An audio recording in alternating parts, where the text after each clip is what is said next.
Alors, le ministère de l'économie a confié une mission à Philippe Herbert, qui n'a pas pu se rendre disponible aujourd'hui pour venir en plateau. On va quand même en parler.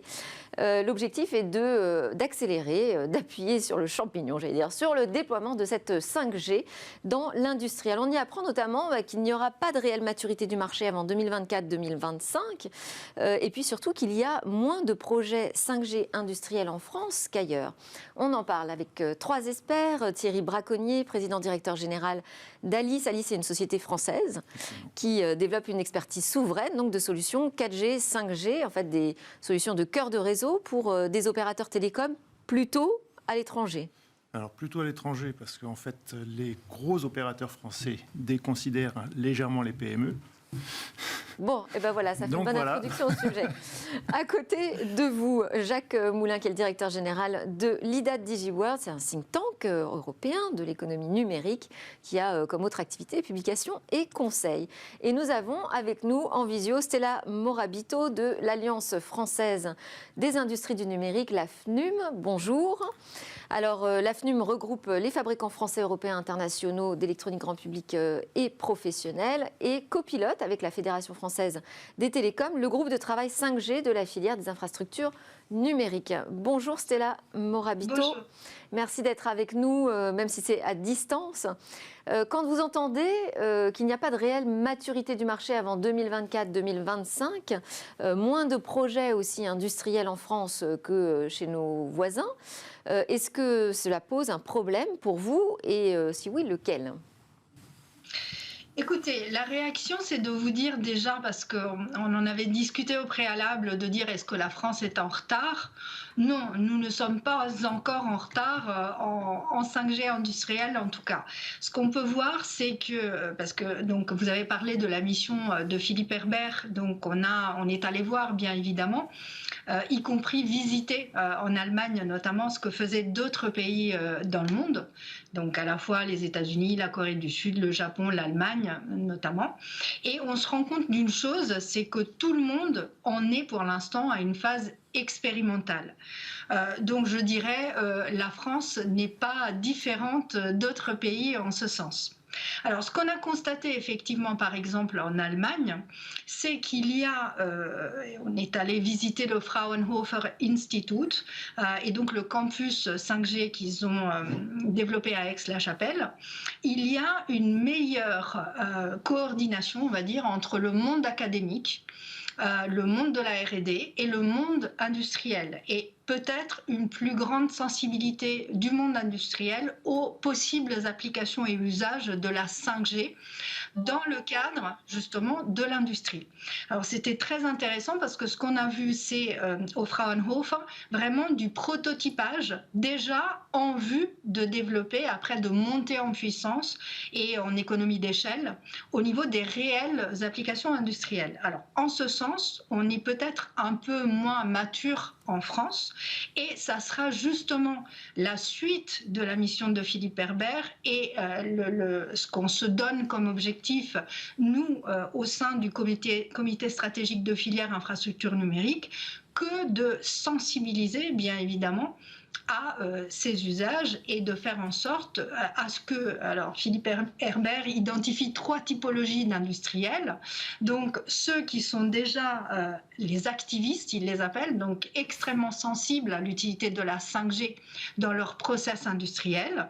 Il y a ensuite les informés, qui savent que ça existe, qui s'y intéressent, mais qui ont peut-être un peu de difficulté à concrètement mettre en œuvre encore des systèmes 5G et des réseaux 5G privés dans leurs industries. Et il y a ensuite les attentistes.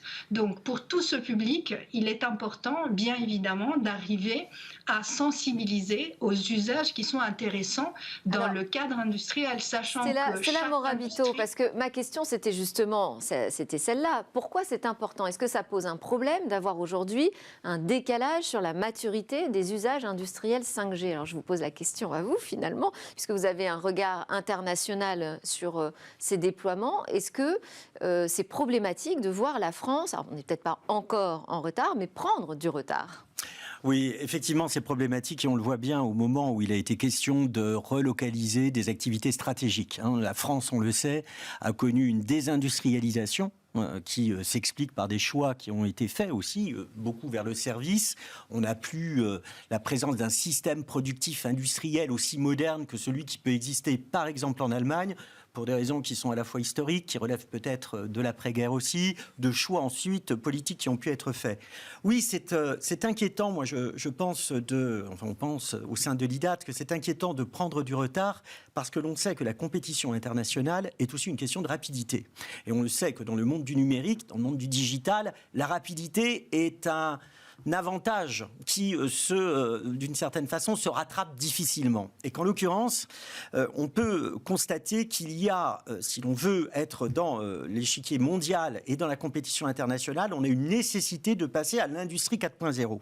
Et que dès lors, un des vecteurs, alors je ne sais pas si c'est le pivot principal, mais c'est en tout cas un des pivots principaux, bien évidemment avec la fibre, un des vecteurs est la 5G et la capacité que nous avons à passer rapidement à l'échelle. Parce que c'est aussi un des sujets culturels en France qui est peut-être un petit peu préjudiciable pour justement notre avancée dans la compétition internationale, c'est le fait de raisonner beaucoup avec des tests. Nous ne sommes pas en retard, en effet, sur les expérimentations, sur les tests, mais nous sommes en retard lorsqu'il s'agit de passer à l'échelle. Nous sommes en retard lorsqu'il s'agit de prendre des risques et nous sommes en retard lorsqu'il s'agit, en effet, d'être sur une logique d'ampleur et non pas uniquement de ce qu'on appelle dans notre jargon les proof of concept, les fameux POC, où l'on regarde, on fait un bilan. C'est un petit peu français ce point-là et on a, je crois, beaucoup à apprendre de la Chine et beaucoup à apprendre aussi des États-Unis. On y va prudemment et sans doute trop prudemment. On pourrait aussi poser la question de tout ce qui est le capital risque, la façon dont on fonctionne aussi par rapport aux investissements. On pourrait poser aussi la question sur la façon, et ça a été évoqué très rapidement tout à l'heure, sur justement notre tissu économique qui est aussi porté par les PME, les TPE et qui ne sont pas forcément embarqués comme elles le devraient.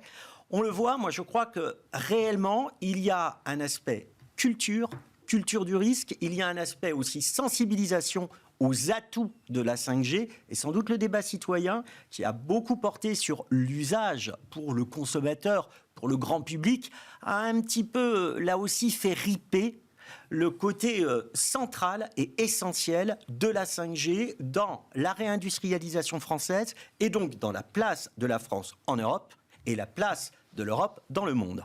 Alors, je vous passe la parole, Thierry Braconnier, puisque vous avez évoqué les compétences que vous avez, qui ne sont pas utilisées finalement par les acteurs français de la 5G.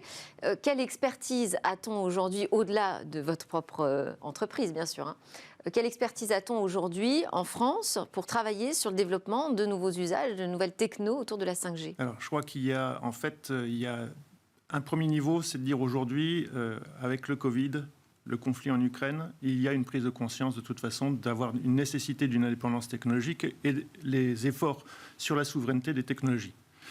Ça, on a le discours. L'État l'a pris en compte. Oui. Il y a, dans le cadre du plan de relance, le travail que fait Stella Morabito, le travail que font aussi les structures comme l'IDAT aujourd'hui, font qu'il y a aujourd'hui une structure étatique qui s'est mise en œuvre pour pouvoir justement faire émerger les technologies et la 5G et pousser.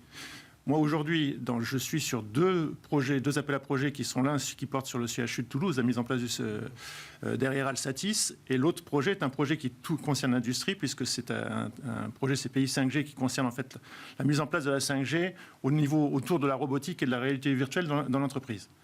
Ce sont des projets qui sont poussés par l'État, qui sont suivis. À travers le plan France Relance. À travers le plan France Relance. La DGE, la Direction Générale des Entreprises, est très présente au niveau des PME que nous sommes. Et il y a donc ce vrai travail. Ça, c'est la première chose. La deuxième chose, c'est effectivement, comme je le disais, les PME ont une difficulté en France, c'est qu'elles se battent contre de très grosses structures. Il y a un vrai savoir-faire. Nous, on ne manque pas de matière première parce que la matière première chez nous, ce sont la matière grise. Donc on l'a encore. On n'a pas besoin d'aller très loin. On a besoin d'être protégé. Mais aujourd'hui, pour répondre en fait à la question, on n'est pas en avance, c'est vrai, mais nous ne sommes pas en retard parce que, comme ce qui a été dit, aujourd'hui, l'industrie qui n'est pas en fait sur la 5G grand public, c'est-à-dire qu'on n'est pas sur un besoin de savoir si on va voir Netflix en 4K ou pas. Ce n'est pas le sujet. L'industrie aujourd'hui, elle est sur des enjeux de sécurité, d'autonomie. Et aujourd'hui, les projets se mettent en place.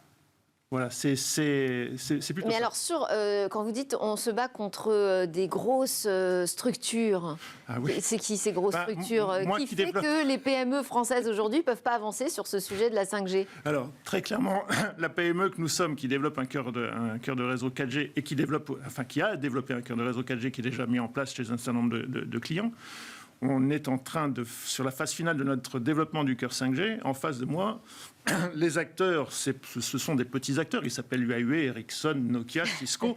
Donc vous comprenez bien qu'effectivement, la PME de moins de 20 personnes que nous sommes, face à des entreprises comme ça, quand on est un peu protégé en France. On est un peu protégé en France parce que c'est vrai que des sociétés comme Huawei, aujourd'hui, n'ont pas le droit de vendre du cœur de réseau. C'est un peu grâce aux États-Unis. C'est un peu grâce aux États-Unis, voilà. Mais sur d'autres sphères et d'autres parties du monde, bien entendu, nous sommes en concurrence, si on peut dire. Et ce qui fait en fait notre dextérité à pouvoir quand même avoir des marchés, c'est que premièrement, être franco-français n'est pas forcément mal vu à l'étranger. Oui. Ça, c'est la première chose. Et la deuxième chose, c'est qu'on a une agressivité commerciale que les grosses structures ne sont pas forcément capables d'avoir. Moi, je n'ai pas 50 avant-vente à payer pour prendre un marché. Je voulais aussi, parce que le temps passe tellement vite avec vous trois, je voulais aussi qu'on revienne sur, un peu plus précisément sur les freins aujourd'hui, quant aux expérimentations et puis surtout à aboutir à des vrais nouveaux usages autour de la 5G dans l'industrie. On a un problème d'accès aux fréquences disponibles aujourd'hui, c'est la Morabito ? Aujourd'hui, on a, on va dire, j'entends un écho, je ne sais pas si c'est normal, c'est bon ? Tout va bien. On a deux typologies de fréquences, ce qu'on appelle les réseaux publics. Donc, c'est typiquement la bande des 3,5 GHz, donc qui est développée aussi pour des usages éventuellement industriels. Donc, grâce à cette technologie propre à la 5G qu'on appelle le slicing, donc la possibilité en fait de mettre des tranches différentes, d'utiliser des tranches différentes du réseau pour différentes applications. Donc ça, c'est une possibilité. Il y a la bande des 2,6 GHz qui est, elle, dédiée vraiment aux usages, par exemple, de réseaux privés pour l'industrie. Et la mission Herbert a mis en évidence aussi l'intérêt d'utiliser, à titre expérimental pour l'instant, mais une troisième bande qui est celle des 3,8 GHz, qui pourrait être aussi destinée, bien évidemment, aux usages industriels et à la constitution de réseaux privés ou hybrides. Donc, les bandes de fréquences existent. Pourquoi à titre expérimental uniquement ? Parce que il faut savoir que la gestion des fréquences est une gestion qui est faite au niveau mondial. Donc les fréquences sont allouées, donc il y a tous les 4 ans une conférence mondiale des radiocommunications qui décide des allocations des différentes fréquences aux différents utilisateurs allocataires de ces bandes de fréquences. Donc aujourd'hui, la bande des 3,8 par exemple n'est pas allouée aux usages dont on parle ici, et allouée à d'autres utilisateurs qu'il faut continuer de protéger, bien évidemment. Il n'est pas question que l'utilisation pour la 5G aille interférer avec les usages qu'ils en font aujourd'hui. Donc c'est complexe l'attribution de ces bandes, donc il est nécessaire bien évidemment de le faire en phase expérimentale avant qu'éventuellement il y ait une décision de réallocation le moment venu à d'autres usages, ce qui n'est pas le cas pour cette bande pour l'instant. Donc c'est déjà bien parce que c'est une bande qui est utilisée dans d'autres zones du monde, et donc l'intérêt d'avoir des bandes qui soient le plus possible utilisées à différents endroits du globe vient des produits, des terminaux et bien sûr aussi de la partie logicielle, puisque plus les bandes sont largement utilisées et plus vous allez trouver des équipements qui vont vous permettre de mettre en place les solutions de 5G industrielles que vous souhaitez mettre en place. Alors, je voulais quand même qu'on revienne sur cette histoire d'accès aux fréquences, parce qu'en fait, pour qu'on comprenne bien, il y a les réseaux 5G qui sont utilisés par les grands opérateurs, les 4 opérateurs nationaux que tout le monde connaît, mais il y a aussi avec la 5G la possibilité d'avoir des réseaux privés. Là-dessus, quelle est la politique de la France au regard de ce qui se fait chez les voisins européens, Jacques Moulin? Est-ce qu'on est un peu plus frileux aussi sur cette question? Alors, si on prend notamment la comparaison avec l'Allemagne, l'Allemagne avait d'ores et déjà décidé, bon, il y avait des recours, mais avait d'ores et déjà décidé de permettre aux industriels de se doter d'une bande de fréquences pour justement aller dans des expérimentations industrielles. Donc c'est un point important pour avancer. C'est un point important qui est aussi un point culturel important. C'est qu'on voit bien que cette logique d'industrialisation, elle est beaucoup plus portée dans la culture allemande qu'elle ne l'est dans la culture française, en tout cas actuellement. Il y a aussi un autre aspect qu'il ne faut pas nier, c'est qu'il y a sans doute une nécessité d'évangélisation sur ce que représente véritablement la 5G, tant auprès du grand public, qui est aussi un public potentiel de travailleurs qui vont évidemment être sur des chaînes de production qui devraient utiliser la 5G, mais aussi les élus locaux. On a énormément vis-à-vis des députés, vis-à-vis des parlementaires, un travail à faire pour bien expliciter que l'attractivité aussi des territoires et la capacité justement à ce que la France ait, on parlait de souveraineté tout à l'heure, et on le voit bien dans le cadre de la guerre ukrainienne et puis des risques que nous connaissons, il y a donc une nécessité véritablement de penser des projets industriels locaux et des projets de réindustrialisation qui ne doivent pas être pensés comme on les imagine dans les années 2000 et encore moins dans les années 80, mais bien justement sur une industrie 4.0, ce qui suppose aussi, et je reprends ce qui a été dit tout à l'heure sur le partenariat avec le monde de la recherche et des universités, sans aucun doute un travail, et le débat est posé actuellement dans le cadre politique, même si on peut regretter que les programmes des différents interlocuteurs ne prennent peut-être pas suffisamment le digital en compte. Quand on fait l'analyse, on se rend compte que c'est une partie qui est bien souvent un peu cosmétique, hélas. Très peu de candidats l'ont mis dans leur programme. Absolument. Et c'est un sujet, là aussi. C'est un sujet qui montre bien que, alors même que nous sommes dans un contexte où on parle d'Europe, Europe souveraine, alors même que nous sommes dans un contexte où on parle d'emploi, de réindustrialisation, eh bien, le digital et ces technologies qui sont des piliers de la réindustrialisation ne sont pas suffisamment abordés. Donc, en l'occurrence, il y a sans aucun doute de l'évangélisation à faire, à la fois du côté des parlementaires, à la fois aussi des différentes filières et des filières industrielles. Lorsque l'on dit, et c'est un des membres de l'IDAT, PwC, je vais les citer, que le système productif français est 2 fois plus âgé que ne l'est le système productif allemand, on imagine bien ce que ça veut dire en capacité d'adoption des nouvelles technologies. Dernier point, si vous me le permettez. Alors, le dernier. Je pense qu'il faut aussi penser formation. C'est-à-dire qu'il y a sans doute aussi en Allemagne, alors je cite l'Allemagne, on pourra en citer d'autres, mais il y a en Allemagne une culture de l'industrie qui commence dès l'école. Et je crois, hélas, qu'il y a eu une désaffection de la part d'un certain nombre de nos étudiants pour aller vers le monde de l'industrie. C'est-à-dire que l'usine n'a pas bonne presse, alors même que l'usine, la 4.0, n'a strictement rien à voir avec l'usine en train de changer quand même. Absolument. Alors, Thierry Braconnier, il ne nous reste plus beaucoup de temps. Thierry Braconnier, je voulais savoir, ces histoires d'expérimentation là qu'on mène, alors on va dire que c'est plutôt positif puisque ça permet de tester de nouvelles choses, de voir quels seront les vrais usages, d'employer des technologies françaises à l'occasion. Pour autant, c'est un coût important. Est-ce qu'aujourd'hui, les PME françaises ont les moyens de toutes ces expérimentations ? Alors, elles ont les moyens pour l'instant dans la mesure où l'État est aidant, très aidant. Moi, aujourd'hui... Parce que si derrière, ça n'aboutit à rien... Alors, ces appels à projets, pour moi, me font gagner 12 à 18 mois de développement sur le cœur 5G. C'est ce qui me rend compétitif. Donc il faut aujourd'hui dire les choses clairement. L'État est aidant et aidant. Aujourd'hui, ce qui est moins aidant, est-ce que relève Stella, est-ce que relève aussi M. Moulin, c'est que les expérimentations sur les fréquences, le fait qu'elles ne soient qu'expérimentales ne permettent pas de créer aujourd'hui un écosystème sur la partie radio, parce qu'aujourd'hui, ceux qui fabriquent des radios ne savent pas sur quelle fréquence ils vont pouvoir. Et donc, cet écosystème-là, il va falloir le créer. Et pour le créer, il va falloir passer du stade expérimental... Parce qu'on ne peut pas créer des équipements sans savoir si on va pouvoir les utiliser, ces fréquences. Et donc, il va falloir passer du stade expérimental au stade industriel et au stade, j'allais dire, économique, avec une vraie économie. Et la vraie économie aujourd'hui, c'est de dire, il y a la 5G publique qui est celle qui est gérée par les opérateurs. Et il va y avoir une 5G industrielle ou une 5G réseau privé qui va concerner l'industrie, qui va concerner les territoires, les collectivités locales, peut-être même aussi certains services régaliens. Et c'est ça qui va créer cette économie. Et si on n'a pas cette économie en France, ce sera beaucoup plus compliqué. Moi, mes premiers clients aujourd'hui de Cœur 5G, qui ont déjà signé les bons de commande, j'en ai un à l'étranger, j'en ai deux à l'étranger, j'en ai un en France. Et sur la partie radio, quand ils me demandent quelle est la radio, aujourd'hui, j'ai un partenaire en radio, mais qui attend de savoir aujourd'hui quelles seront les vraies fréquences qui vont être débloquées. Comment est-ce qu'on peut avancer sur ce sujet, Stella Morabito ?